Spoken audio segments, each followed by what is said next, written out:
Hola cibernautas, Autobots y toda la flora y fauna que andan dando vuelta por ahí in the cyberspace. Los principios básicos de la electrónica, ¿sí? Principios básicos de los componentes, cómo funcionan.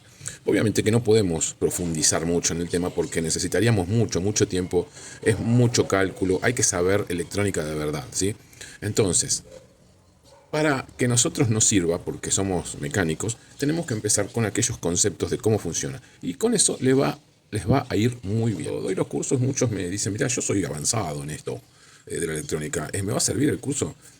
Y qué sé yo, o sea, yo tengo, no sé qué tan avanzado sos.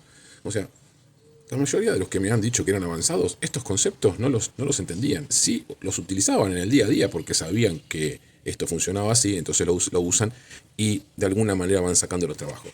Pero cuando les empezás a indagar un poquito más fino, hay cosas que no se entienden. Entonces yo cuando digo que es iniciado, no significa que es para tontos, sino que es arrancar desde las cosas más básicas, como por ejemplo esto.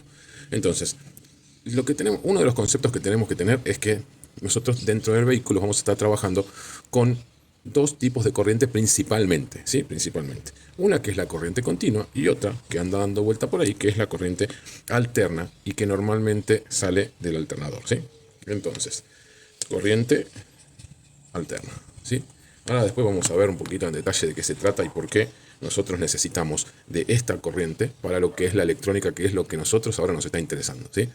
Todo dispositivo electrónico, todo dispositivo electrónico funciona con corriente continua, ¿sí?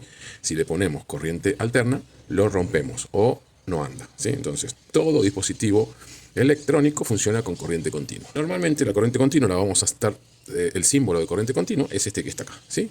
Parecido. Entonces, si nosotros quisiéramos medir esa corriente continua, fíjense que en el multímetro vemos el mismo simbolito, ¿sí? Acá tenemos la unidad de medida para la corriente continua. Entonces nosotros nos movemos acá y desde acá hasta acá me está diciendo que son las distintas escalas para la corriente continua, o sea, los distintos voltajes, ¿sí? Para esa corriente. Entonces nosotros lo vamos a ir poniendo dependiendo la escala que nosotros sepamos. Hay algunos multímetros más modernos, este ya está muerto, si lo estoy poniendo como ejemplo. Hay algunos que ya son autorrango, entonces se van a setear solos, ¿sí? Pero este todavía yo le muestro con las herramientas que ustedes pueden llegar a tener, ¿sí? Principalmente. Entonces, si yo tuviera, en este caso, acá tengo dos cocodrilos, ¿sí? Estos están conectados a una fuente, que está conectada a la corriente eléctrica, un transformador que me lleva todo esto a unos 12 voltios más o menos de corriente continua, ¿sí? Entonces yo voy a agarrar con mi multímetro y voy a medir, ¿no? La corriente de estas dos cosas que están acá. Vamos a prender la fuente y ahí nos va a estar marcando el voltaje que en este momento tengo por estos cables, ¿ok? Ahora vamos a otro concepto fundamental. Así como todo dispositivo eléctrico debe funcionar con corriente continua, entonces vamos a ver este cuadradito que está acá, me va a representar a mí mi dispositivo. ¿Sí? Mi dispositivo, que puede ser cualquiera, el que más te guste, ¿sí? Necesita sí o sí de un polo positivo y un polo negativo para que trabaje, sí o sí, ¿sí? No puede haber nada que funcione con un solo cable de alimentación, ¿sí? Esto parece una pavada, pero es muy importante por los, digamos, por la experiencia que tengo en los cursos. Es muy importante esto, ¿sí? Porque hay gente que no lo sabe y no tiene por qué saberlo, obviamente. O sea, porque muchas veces cuando digo esto, algunos se ríen, ¿sí? Pero no todos salimos sabiendo. Entonces, hay que tenerlo en cuenta. Esto sería un circuito muy básico y en este momento yo estaría alimentando desde mi batería, ¿se acuerdan? El positivo y el negativo, a mi dispositivo, ¿ok? Entonces ahora este dispositivo estaría alimentado y posiblemente funcionando. Supongamos que este dispositivo es una lámpara, ¿no? Una lamparita. Entonces yo acá tengo, vamos a hacer que este es mi dispositivo, ¿sí? Y yo tengo acá la alimentación. Vamos a agarrar nuevamente la fuente. Vamos a agarrar la fuente y la vamos a alimentar, ¿sí? Entonces ahí, ¿ok? Conecto el otro polo y funciona, ¿sí? Cuando lo saco, deja de andar, ¿ok? Entonces, la primera pregunta que tenemos que hacernos cada vez que tenemos algún problema de esto es ¿cómo funciona? ¿Tengo mis alimentaciones? Entonces ahí empezamos a revisar principalmente las alimentaciones. Otra cosa interesante es que se acuerdan recién, como vimos la lucecita, si yo sacaba mi cocodrilo de una de las patas, se apagaba el dispositivo. Entonces, en un circuito básico, debería yo tener una forma de encender y apagar este dispositivo. ¿De qué manera lo hacemos? Y le ponemos un interruptor. Cuando veamos por ahí un símbolo similar a este, es un interruptor, ¿sí? Entonces acá ya tenemos una manera de controlar nuestro circuito, ¿sí? Controlamos el circuito encendiéndolo y apagándolo. Ahí el circuito está abierto, si yo aprieto el interruptor, vuelve a funcionar mi dispositivo. Otra cosa que tenemos que tener en cuenta, entonces, aparte de tener un método de controlar mi dispositivo, tengo que tener un método de seguridad, ¿sí? Entonces, vamos a meter acá un método de seguridad que es un fusible, ¿sí? Cuando encuentren un simbolito de este tipo así, es un fusible, ¿no? Normalmente viene con la letra F y un número, ¿no? Cualquiera, es el número de fusible, ¿sí? Muchas veces en algunos diagramas vamos a encontrar un símbolo similar a este, también, pero también nos va a decir si es un fusible 32, qué sé yo, ¿no? Y normalmente abajo o arriba puede decir qué potencia tiene, ¿ok? Entonces, supongamos que este sea de 5 amperes, ¿sí? 5 amperios. Eso significa que pasado esto, esta cantidad, este fusible se va a cortar, ¿ok? Entonces, esto va a ser mi método de protección para este circuito básico. Entonces ya tengo un circuito básico que tiene una fuente de alimentación, que tiene sus dos polos. Vamos a hacer bien contacto acá, porque si no alguno va a decir, no hace contacto. Bueno, tiene sus dos polos de alimentación. También tenemos un método de protección de ese circuito ante cortocircuitos, ¿sí? Y también tenemos un método para poder controlar este dispositivo y poder encenderlo y apagarlo. Teníamos armado acá nuestro circuito básico, ¿sí? Ahí se ve un poquito mejor, nuestro circuito básico con la batería, ya el fusible, el interruptor, y en este caso habíamos probado una lámpara. Cualquier dispositivo que más le guste, puede ser un módulo, ¿sí? Puede ser, no sé, un burro de arranque, puede ser un faro auxiliar que prendas con una tecla, ¿sí? Cuando hablamos de interruptor, hablamos de un dispositivo como este, ¿sí? Una tecla. Una tecla que, ¿sí? Una tecla, prende, apaga. Tenemos un fusible, ¿sí? Acuérdense que el fusible tiene un valor, ¿sí? Expresado en la potencia que soporta como máximo, ¿sí? No puede ser cualquiera, hay que calcularlo. Luego vamos a ver cómo se hace eso. Yo creo que tengo algunos videos. Teníamos la lámpara, que representa este coso de acá. Este gráfico, cuando hacemos este símbolo, es un foco, una lámpara, ¿sí? Entonces, bueno, teníamos una batería de nuestro auto en 12 voltios. Una cosa interesante a saber de la corriente eléctrica es que nosotros tenemos dentro del mismo componente, que es la corriente eléctrica, tenemos algo que es el voltaje y algo que es el amperaje, ¿sí? Son dos cosas distintas, si bien son inseparables, trabajan juntas, tienen que verse como cosas separadas, ¿sí? Entonces, por un lado tenemos el voltaje que me representa la tensión, ¿sí? Y el amperaje que me representa la intensidad, ¿sí? La intensidad de la corriente. Entonces, las dos cosas las vamos a poder medir de formas distintas. Por un lado vimos que podíamos medir el voltaje en sus escalas, y por otro lado en el mismo multímetro podemos medir la cantidad de amperes que consume, ¿sí? Un circuito. La cantidad de amperes que consume un circuito. También en sus escalas. Lo único que hay que hacer es cambiar la clavija a donde dice medición de amperes, ¿sí? Ahí.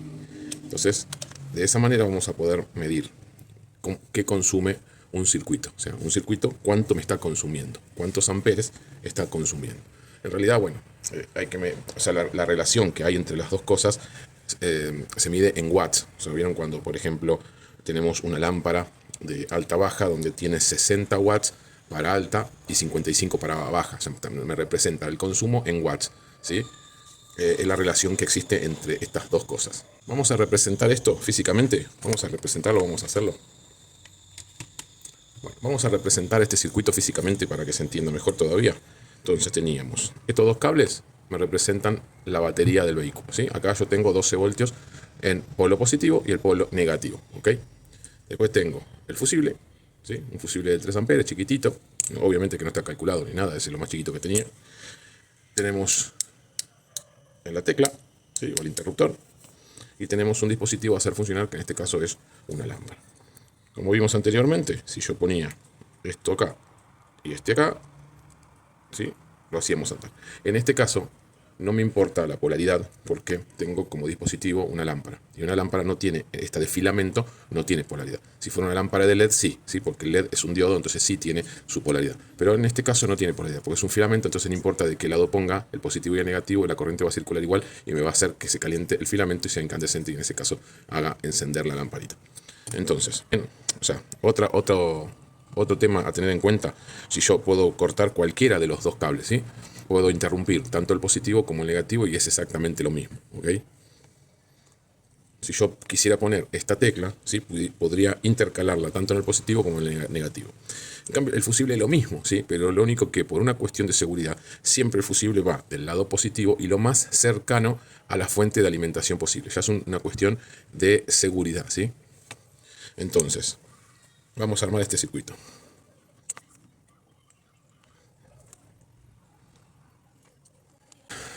Vamos a representar esto, ¿sí? De esta manera. Ya lo armé.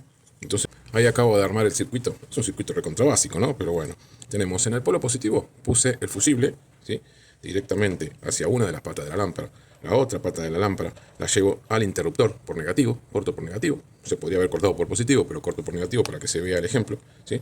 Entonces, cuando yo le doy al interruptor, prende la lámpara, ¿sí? Ahí ya tenemos finalizado un circuito recontra básico mínimo, ¿sí? Entonces así pueden verlo siempre, cualquier tipo de diagrama, esquema, donde sea complejo, lo que sea, siempre en el ADN, por decirlo de alguna manera, va a estar esto, en algún momento del circuito va a estar esto básico. Bueno, espero haber sido lo más claro posible. A veces cuesta explicar esto de la manera más sencilla, pero clara posible. No sé si siquiera si ha sido claro, pero eso es lo que siempre trato, de ser claro en todo esto para que se entienda bien en profundidad. Es algo que es muy sencillo para algunos y para otros seguramente lo estarán recién descubriendo o dándose cuenta de que esto funciona así. En el próximo capítulo le voy a meter el mundo de las resistencias, ¿sí? Sensores de temperatura, resistencia de calefacción, resistencias para los forzadores, resistencias variables, resistencias fijas, resistencias SMD, resistencias y más resistencias. En fin, bueno, con esto recién arrancamos, porque recién empezamos a mojar los piecitos en el quilombo, ¿sí? En el mar, estamos ahí, estamos metiendo en la orilla del quilombo.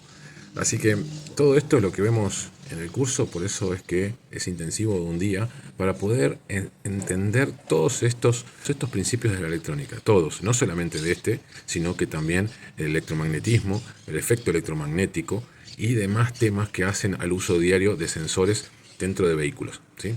Así que me voy a tomar un feca y cuando decimos no, inicial no es para tonto, inicial es entender los principios fundamentales, no la electrónica, porque vamos a necesitar hacer una carrera para eso y no tenemos tiempo, o sea, nosotros somos mecánicos, no tenemos ya tiempo de ponernos a hacer la carrera de ingeniería o tecnicatura en electrónica. Entonces tenemos que entender estas cosas para facilitar el trabajo de todos los días. Entendiendo esto, entendés el funcionamiento de todo, ¿sí? Son algunos principios, no es mucho, parece un bardo, pero no es mucho. Todo funciona de la misma manera, todo funciona con los mismos principios. Así que los dejo y los espero en el curso. Ahora tenemos nueva fecha y estamos preparando 2 fechas más. General Pico en La Pampa y General Alvear en Mendoza. Y después, no sé, entra a la página y si querés que visitemos tu ciudad, déjalo. Ahí en la página en www.todoautomotor.com hay un link que te dice hacia dónde vamos y ahí hay un formulario para que nos cuentes cuál es el curso que tenés ganas de hacer, cuál te gustaría hacer y vemos las posibilidades de organizarlo dentro de nuestro cronograma. Nos vemos, arrivederci Roma, bye bye.